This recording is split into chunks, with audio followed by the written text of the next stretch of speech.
আল্লাহ বলেন নাফরমান পাপী যখন তার মৃত্যুর সময় হবে, তার মানে তাফসীরে লিখছে মালাকুল মউত আজরাইল যখন এসে দাঁড়াবে তার সামনে।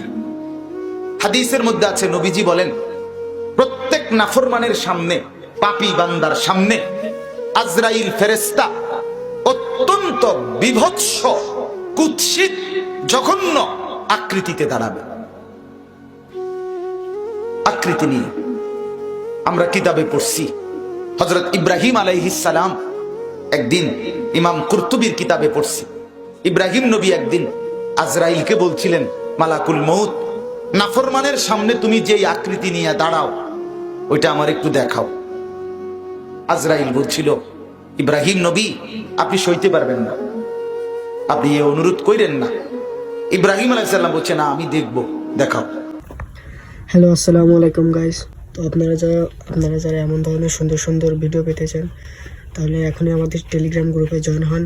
টেলিগ্রাম গ্রুপের লিঙ্ক এই ভিডিওর কমেন্ট বক্সে অথবা ডেসক্রিপশন বক্সে দেওয়া আছে। তো আপনারা সবাই দ্রুত জয়েন হন। আসসালামু আলাইকুম সবাইকে। আজরাইল মালাকুল মউত নাফরমানের সামনে যেই আকৃতিতে দাঁড়ায়, ওই কুৎসিত চেহারাটা নিয়ে যখন দাঁড়াইছে, একটা চিৎকারে হযরত ইব্রাহিম বেহুশ হয়ে গেছে।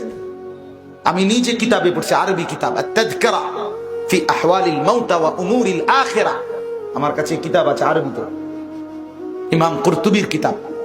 ইব্রাহিম নবী বেহুশ হয়ে গিয়ে হুঁশ আসছে, আর ইব্রাহিম আলাইহিস সালাম বললেন, আল্লাহ, কোন নাফরমান পাপী তার সারা জীবনের নাফরমানির বিনিময়ে শুধু যদি আজরাইলের এই চেহারাটা একবার দেখে, মাওলা তোমার কসম, তার আর শাস্তি আর আযাবের জন্য আর কিছু লাগবে না, আজরাইলের এই চেহারা দেখলেই তার শাস্তির জন্য যথেষ্ট হয়ে যাবে। এত জঘন্য আকৃতিতে দাঁড়াবে।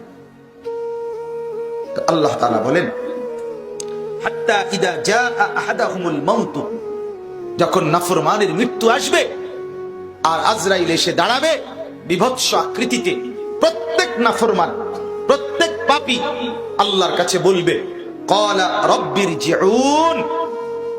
খুব দ্রুত তরজমা বলছি, আল্লাহর কাছে বলবে নাফরমান, রব্বুল আলামিন এই আজরাইলকে দেখেই বলবে, আল্লাহ আমাকে দুনিয়ায় একটু সময় থাকতে দেন, ফেরত দেন।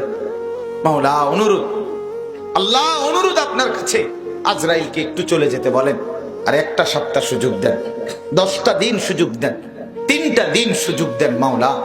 ক্বালা রাব্বিরজিউন, নাফরমান বলবে, আল্লাহ দুনিয়ায় ফেরত যেতে দেন, আর একটু সময় থাকতে দেন, অল্প একটু সুযোগ দেন, আজরাইলকে সরিয়ে দেন।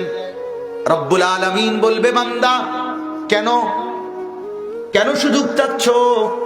নাফরমান বলবে, লাআল্লি আমালু সালিহান ফীমা তারাকতু। নাফরমান বলবে, রব্বুল আলামিন সারা জিন্দেগি যেই নেক আমলগুলো ছুটে গেছে, এবারে যদি একটু সময় পাই সেই নেক আমলগুলো সব করে ফেলবো। একটা সপ্তাহ যদি সময় দেন তো মসজিদে গিয়ে ঢুকমু, আর কোনোদিন বের হব না। একটা সপ্তাহ যদি সময় দেন মাওলা, তো ব্যাংকে গিয়ে ঢুইকা সবগুলো টাকা আপনার রাস্তায় দান করে দেব, জায়গা জমি সব দিয়ে দেব, সব ভালো কাজ করব। একটু সুযোগ দেন, একটু সুযোগ দেন মাওলা।